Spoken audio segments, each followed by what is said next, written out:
Having courage, overcoming fear, having the right money mindset are definitely key things that will contribute to your success in sales. But today, I want to talk about something that can revolutionize your business and change your life.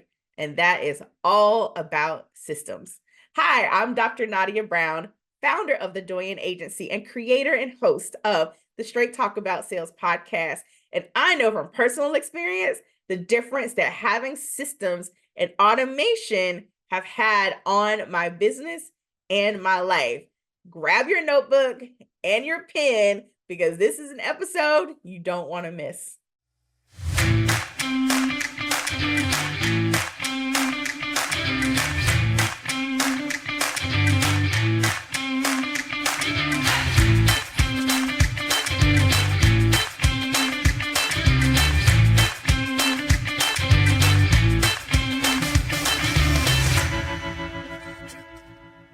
On this season of the Straight Talk About Sales podcast, I've been sharing insights, anecdotes, and stories from my latest book, Sell Like a Lady: How to Master Sales with Dignity, Class, and Grace. And the majority of our conversations thus far have been around mindset and courage and how to have the conversations, overcoming fear, different tools to really get us prepared for having sales conversations in a way that isn't sleazy and feels true and authentic to us. Well, today I want to take a slight departure from that conversation. And we're going to talk about actually one of my favorite topics, which is systems can change your life. So I get, and as you've heard in previous episodes, my own journey, my own stories around really being able to have the courage to have sales conversations, invite people to work with myself or my agency and my team, and really just what that has looked like and overcoming that fear and finding a way that was authentic to me in a way that I would actually do it on a continual basis, right? And that is a lot what I share with clients. And how do we do this? And how do we have that conversation? Once we get there, though, there are things that we can do to help make this a lot easier so that we can be consistent. One of the challenges that I often see is that revenue roller coaster. And a big part of the reason why a number of companies, no judgment, been there, done that, are on that roller coaster is because of a lack of organization and systems. So let's talk, because you may be wondering, okay, Dr. Nadia, tell me more about this roller coaster. This revenue roller coaster often stems, which is that inconsistency. One month we made $50,000, the next month we made zero, right? That's extreme, but you get my point. And sometimes we find that is the case, one, based on our business model. It doesn't lend itself to consistent revenue. That's one. But more often, what I find is it's a combination. One, our business model, but two, we typically will have time on our hands in a side of desperation where we are actively engaged in client acquisition. We are doing all the things, or a couple things really well, but we're super laser focused on getting new clients. That's important, right? We get the new clients, and then what happens is we start working with the new clients. This is great. This is great. However, we tend to take our foot off the gas with the client acquisition part. So for those of us who have longer client engagements, what'll happen is you look up at the end of a client engagement, whether it's a coaching program or a consulting program or package or a project based, right? And we're doing the things to do all, to make sure, this is important though, that our clients have an amazing client experience, that we forget though that at some point that engagement is likely to come to an end or shift dramatically in terms of revenue.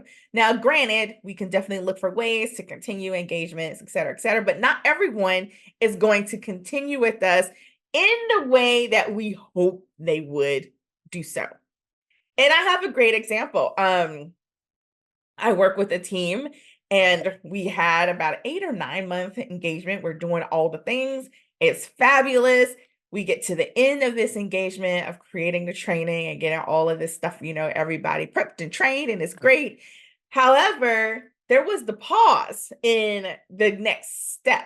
So there are obviously things you can do, but my point is, if you're not consistent on the engagement, the part around your focus on client acquisition, having something that's consistent, even if you're not full 100 miles per hour, maybe 50, like you're 50%, but you're consistent and filling that pipeline, having conversations, maybe even a wait list, so that when availability comes, even if it's for a short period of time, so we get to the end of this client engagement, and I'm thinking, like, there's so many more things that we can do, right? And it's true. However, they hadn't budgeted for that conversation. Now, obviously, there might have been some things that I could have done differently, right, through my process. And that meant that there was going to be a gap. They were like, okay, Nadia, we love working with you. This is fabulous. And we need to address this gap. So now there's a gap in terms of income from this particular engagement. And you don't know, sometimes you don't know. Like sometimes temporary gaps become longer gaps. Sometimes they are short gaps. But the reality is we need consistent cash flow. That's the point of this story. And so I want you to remember that it's really important to focus on that particular consistency in our efforts. And one of the ways to do that is by looking at our automation. But before we do that, I want to take a step back and just saying that one of the questions that I ask clients, like we get some of these other pieces in place, and then we get to this point where we're looking at all these different systems that we need to really help our businesses grow and flourish. And I ask the question, automate or delegate, right? Like, does it need to be done by you? And I had a mentor who, oh my gosh, some of the things that he would say would just be like, right? And one of the things that he said was the answer to who doesn't have to be you, right? It doesn't have to be you.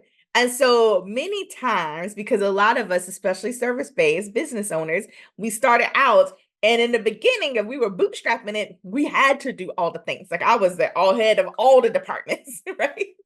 However, as you grow and you start to have more consistent revenue and income, it's time to start looking at, do I need to do all the things? Is this the highest and best use of my time? That was also a question that another mentor used to always like, is this the best use of my time? Because where are my skills? Where's my skills, my brilliance, best and most impactful for the growth of this company? And that's a question that I want you to start thinking about. Even if right now you're like, Dr. Nadia, girl, my revenue is not saying I can hire anyone yet. I want you to start thinking about that though, because I want you to start laying a foundation to prepare for the day when that day comes and you can start bringing that person in. Like that's a whole nother episode around just some of the mistakes and things that we make when it comes to hiring. But I definitely want you to just keep that in mind and remember that it's important that you start to have these conversations early and often. So automate, delegate. And one of the things that I remember doing, because this was a conversation that I had with one of my early business coaches years ago. And this was, when I was first starting out, I wasn't making a lot of revenue at the time. I was still trying to figure out a lot of things in my business. And she was just like, Nadia, you need to get some help. And I had that conversation. I probably had to face it. Maybe some of you may have, like, how? Like, what are you talking about? How am I supposed to make this? Like, it's not magic. How? Please. And she was just like, again, what are the things that you can start to let someone else do? And at the time, one of the activities that I did as part of growing and marketing my business was I had a consistent blog and newsletter. So I built some good habits in terms of having conversations with my audience, really sharing valuable information, and in a way that people can consume it. And so I started out with a blog even before I started doing videos, because yeah, that videos was a whole nother story. And in that, I would do all the things. I would write the blog, I would review the blog, I would proof it, I would post it, I would find a picture for it, I would write the newsletter, I would organize the newsletter, I would put it in, I would schedule it to go out. And so she was like, "How about you start here? Like, this is something that you are doing on a regular basis that isn't pieces of this don't require you."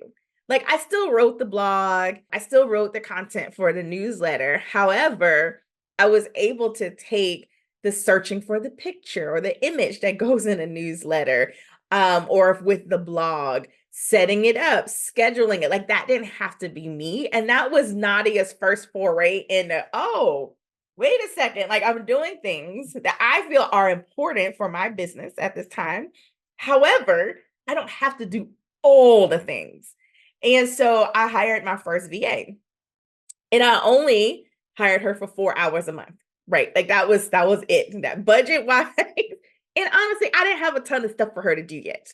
And so I want you to think about, where can I even take a baby step? Because even that baby step was huge for me in that season of, I don't have to think about this. All I have to do is this part, and then I get to hand it off to someone else. And that is time back to me. And because that isn't my strength, it may sound easy, but takes me far longer than it took her to do it, because, that just wasn't my jam. So I want you to think about automate, delegate. What are those things in your business that I can automate or delegate? And then you can set timelines or goals as to when you might actively look to doing that. The cool thing about automation is that you don't have to hire someone. Taking the time to set up the processes, implement the automation can definitely take things off your plate, but also help you to be a lot more efficient and help your clients have a better experience. So today I wanted to touch on 5 sales systems that I believe every business needs in order for it to grow and to just make things a lot more efficient and a lot less hectic. So the first one is just all around qualified lead generation. Like, you hear a lot of talk around leads, leads, leads. I hear it. I just need more leads. I just need more leads. And that may or may not be true, but I want you to pay attention to qualified leads. What do you have, or what systems, I should say, do you have in place to help better qualify leads, particularly for those of us who have conversations? So you and your team can only have X amount of conversations in an actual day, right? And so how do you best leverage that time to start to better qualify leads and also better prepare them for the conversation that is coming? So it's challenging, I'll say that, when you're going to a sales conversation with a prospect and they're just not sure, or they're not clear. Like, it can be frustrating. And so thinking about your qualified lead generation system and that whole process, what are some of those things that you can do? Is it videos? Is it case studies that you can send out prior to a sales conversation or an appointment? Or, and going back even further in your marketing stories you share, like, you definitely want to do that, being clear on who. But again, what are some of those things that can really help you to better qualify leads before you have a sales conversation? And many times it starts with a lot of clients in just, how about you have them fill out a form before you have a conversation? Not to disqualify anyone, like, that's another level, but just getting started. Like, I would just like to have some basic information on who you are, what it is you may be looking for before I come into this conversation. It just helps us to make better use of our time. Then, as things grow, you can add all sorts of bells and whistles to it, right? Like, I've had clients who did people would attempt to schedule an appointment. They would fill out that form, and then based on how they responded to certain questions, they may or may not be invited to schedule an actual appointment with someone on our team. We don't do that here, but I've seen it done. I've worked with clients who've done that, and they were just at a place where, they had the volume, they had the support, and had the clarity, because I think this is the bigger point in, who was a good fit and who might not be a good fit. But a lot of times in the beginning, you may not have that clarity, and I find that you just never know. And so sometimes those things are good, and sometimes they are not. But again, your sales process, your sales system. And then maybe in those busier times, you turn that on. And then when things are a little more chill, you turn it off. You get to make that decision, but I definitely want you to consider like what that may look like for your business. The next one is just nurture. Now, nurture is not just prospects. That's a separate system, but just continued conversation. One of the things that is baffling sometimes is how we don't focus on the relationships. There's always the existing ones. We're so focused on more, new, that we don't take care of the relationships we already have. And again, that may look different for every business, but how do you nurture the existing leads you may have, the existing prospects who you haven't closed yet? Your existing clients, your former clients, like how are you nurturing and building and strengthening? Like, I don't even know if nurture is the best word, like strengthening those relationships, strengthening that know, like, and trust factor, really building that, solidifying that as you're building your business. And that's a great one. We here at the Doyen Agency, we leverage some automation, and there's some that isn't automated. Like I have a team, and part of some of the things that we do is we send out holiday cards. That's not automated. We send out other cards and gifts, depending on who it's to. It's not automated, but it just depends on how we may do it. So for example, I'll share an example because you're probably like, Dr. Nadia, what the heck are you talking about? So an example is for our existing clients and former clients, we send out birthday cards. So whether you're still working with us or not, you should be receiving birthday cards. And if you're not, then there's a flaw in our system, let us know, right? But we send out birthday cards. I feel like it's a great way to just acknowledge the relationship and continue to nurture and strengthen that relationship.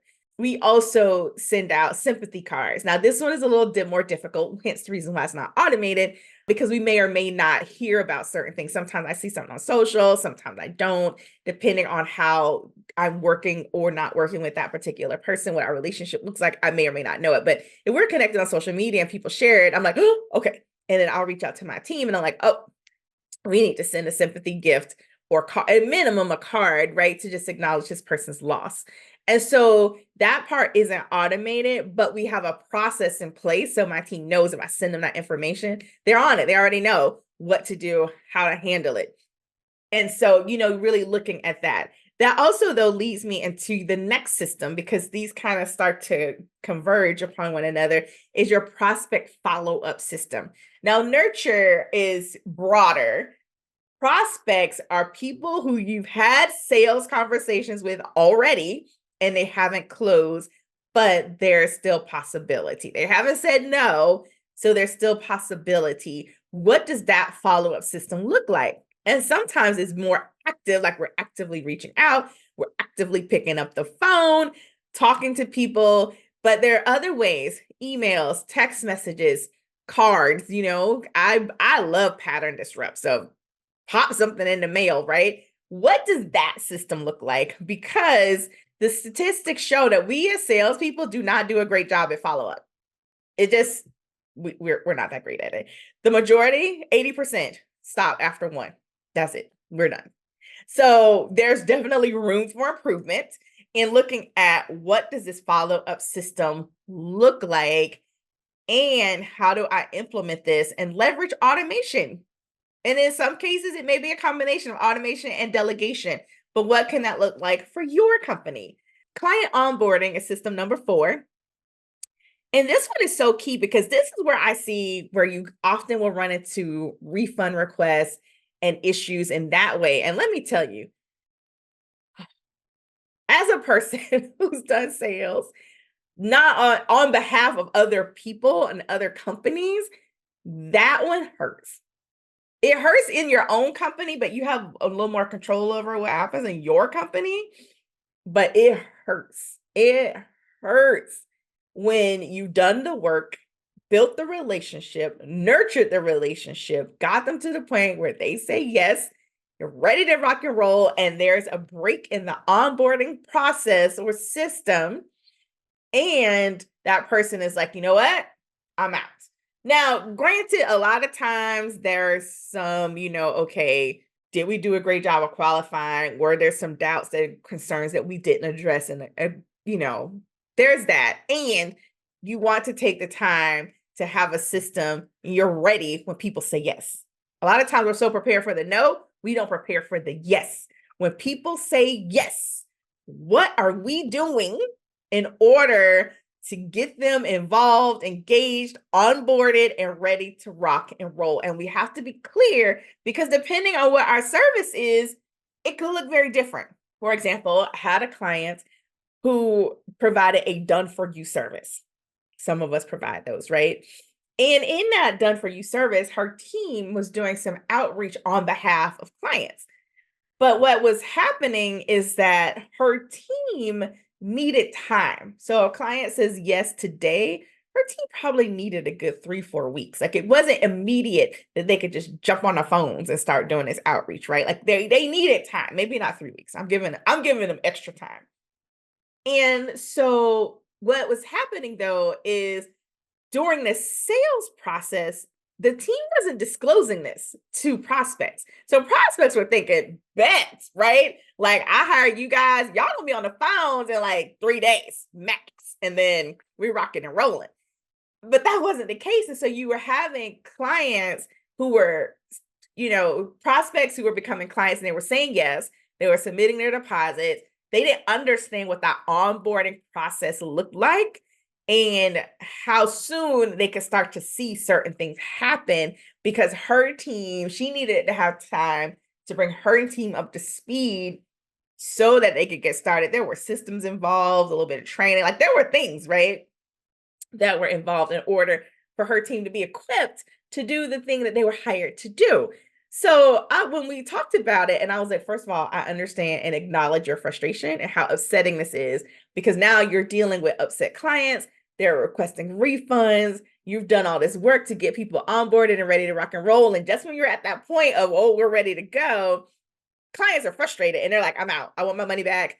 You guys aren't doing what we hired you to do. It was like, no. That's not the case at all. So simple process changes. One, we're going to start talking about this in the sale. Before they say yes and submit their deposit, we're going to explain to them what the onboarding process actually looks like, right?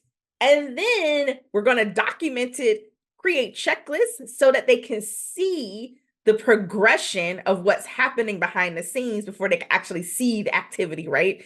And those are some of the things that when you have a done for you service, is really important that you are clear on what that looks like and you explain that even in the sales process. Before you say yes to this is what it looks like on the other side. Here's what you can expect to happen once you submit your deposit. And it can be simple stuff. You sign an agreement, you schedule a call, a kickoff call, like whatever. But you want to know what your process is and any of that you can automate, do it. So when people submit a deposit, they automatically get an agreement or they automatically receive an email or like whatever that looks like, that's so good because during that time, it can be your clients can have just anxiety. They can be nervous. And sometimes the nerves and the voices overtake them. So anything that we can do to reassure them, you can still trust us. We still good. We're doing what we said we would do, what you paid us to do, right? And keep those lines of communication open. Be transparent even in your sales process, and then leverage automation where you can for the onboarding process. So those things just automatically fire off So even if you're busy handling client work or dealing with other projects, you can still have a great onboarding process and experience for your newer clients, even if you're not actively working with them just yet. So just really looking at that. And another example I'll share with you is I had a coach. I joined a mastermind program about 4 or 5 years ago. I've been in many, but this particular one, I wanted to share this story. And part of the onboarding is there were assessments we had to take, like Strengths Finder, I think Colby. There were forms we had to fill out about our business details, about our offers. Like it was a whole thing. There were maybe a couple other things that we had to do, right? And then, and we had to do these things before we schedule our one-on-one conversation with our coach as we were going into the program. Now, we could participate in other things, group calls, things like that, but we could not have this one-on-one call with the coach until all these things were done. It was a whole bunch of stuff, long checklist. No worries, right? And it was fine because, again, that was made clear before I submitted my deposit. I knew that, okay, Nadia, if you say yes to this, then you need to set aside the time to do the things that she's asked of you so that you can have this conversation, so that you can put together your roadmap, et cetera, et cetera, et cetera. So again, I want you to have the system in place. And I'll add, once I submitted my deposit and I did that, there was automation where these emails and things just start flying off at me. It's so that I could do those things. But the clarity was already provided during the sales process that this is what's going to happen once you say yes and you take these steps, then these things happen. So the automation was there. The clarity, though, during the sales process was also there. And then the final system I want to chat with you about today is your offboarding system. Now, this one is one that people often overlook because you're like, Dr. Nadia, offboarding, why? But client engagements, you want to tie things up, especially, again, those of us who do done for you, project-based. Did we do here? Here are all the things that we did. We did what we said we did. Sometimes in those cases, a more formal offboarding in terms of they sign off on it, right? There may be opportunities to have a conversation around next steps. Next steps may look like continue work together. Even not, I just find that it's a little jarring, especially like in a coaching program or even in a project program based experience where you've worked with someone over an extended period of time, in many cases very closely together, and one day you're like talking and the next day it's over. Like there's no type of closure, if you will, and it just kind of leaves your clients just kind of like, what the heck just happened?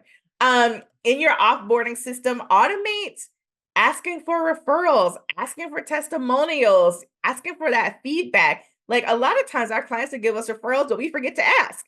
So can you leverage automation to do that? Yes, the answer is yes. And so looking at what that will look like, it just provides a different experience. And again, then they go into a nurture because you still want to talk to them. Many of us, the work that we do, our clients can come back. They may take a pause, if you will. They may not work continuously. I work with coaches or different service providers. We did what we did, whether it was a coaching program or service. They did it well. I was excited. We continued there. They stayed in contact, connection. Sometimes it was simple as email. Like it's not super deep, just being on their email list and they just having consistent conversation, whatever that frequency looked like for them. And when the time came, I was like, oh, wait, I want more, whether I want to re-enroll in a coaching program, attend an event, or I need to hire you for some more stuff, right? We still had that connection. And a lot of that was just leveraged through automation. So I hope I'm driving home the point of how systems can change your life and your business. And if you're like, you know what, Dr. Nadia, you just said a whole lot of stuff and now I'm stressed out. Hope you're not stressed out. But I also have a solution and I would love for you to have the opportunity to work with you to get these systems in place. we're hosting a Convert Lab this year. We haven't hosted one, I think, in about 2 years, Nadia, but we're hosting one this year, September 26th through the 28th. Would love to have you attend. More details are coming soon, so stay connected. Make sure, if you haven't already, that you are connected with us, that you are part of our nurture. So you can do that by taking the quiz at discoveryoursalesblindspot.com. That gets you connected. You can send us an email at askdrnadia at thedoyenagency.com to stay connected. So when we open up registration, you can be there. Let's get these systems in place to take some of the pressure off and to help your business run more efficiently and more smoothly. And again, I just want to remind you that if you have questions, you're like, Dr. Nadia, I need more, I have questions. Send us an email at askdrnadia at thedoyenagency.com. I would love to answer those questions in an upcoming episode. And if you haven't already, grab your copy of Sell Like a Lady, How to Master Sales with Dignity, Class, and Grace. And you can do that at selllikealady.com. And if you enjoyed this episode, please rate and like us over on Apple Podcasts. We would love to hear your feedback. This is Dr. Nadia signing off. Thank you for joining me for another episode of Straight Talk About Sales. I'll see you again soon. Bye-bye.